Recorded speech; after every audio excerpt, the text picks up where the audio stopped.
Ayan, so good afternoon mga kabadges and welcome back dito sa ating mabilisang bike check dito sa ating budget bikes Tagaytay. So, ang bike check po natin ngayon ay isa sa ating pangmalakasan na fixie bikes. Walang iba kundi ang ating si Garuda Tempest. Ayan, so mabilis na bike check lang po ito mga kabadges. So, ang ating pong si Garuda Tempest fixie bike is alloy frame. Ito po ay naka-smooth weld na. So, mapapansin nyo, medyo makinis na yung kanyang body.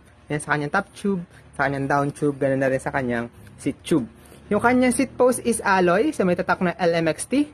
Seat clamp niya is quick release na rin. Ayan, so quick release na yung seat clamp niya. Yung saddle niya, so hindi pa siya ganun ka-smooth. Medyo magaspang pa siya. Pero ito ay malambot at comfortable na comfortable po upuan. Yung handlebar niya, ito, is bakal pa. Ayan, so bakal pa yung handlebar nitong ating si Garuda Tempest. Ito nga po pala ay may extrang preno or yung kanyang rear brake. So ito ay naka-ring brake. Ayan, so suporta para sa mga nagpa-practice mag-fixie bike po mga kabadgets. Yung fork niya, so itong block na to, is bakal pa po. Ayan, so naka-rigid. Tapos yung hubs niya is, ito ay 36 holes po. Hindi pa siya naka-quick release na hubs. Yung rim niya is alloy, so ito ay 700C.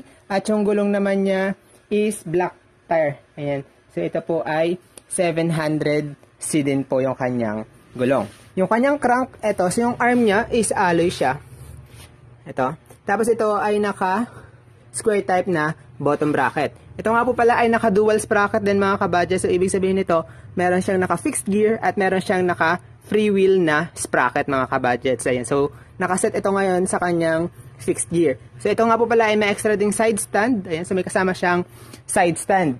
Ang atin po si Garuda Tempest ay nagkakahalaga lang po ng 5,700 pesos na pwede mo ma-avail through cash, GCash, debit credit card, bank transfer, or sa installment natin na si Home Credit with freebies sa po na kasama. Kung gusto naman po ng discounted price, ang atin po si Garuda Tempest ay pwede nyo ma-avail for only 5,200 pesos for cash and GCash payment only, no freebies po na kasama. So available na available po yan dito sa ating budget bikes Tagaytay. Located lamang po dito sa may number 55, Buho Silang Tagaytay, Emilio Aguinaldo Highway. So yun lamang po mga kabadges ang ating quick bike check sa araw na to.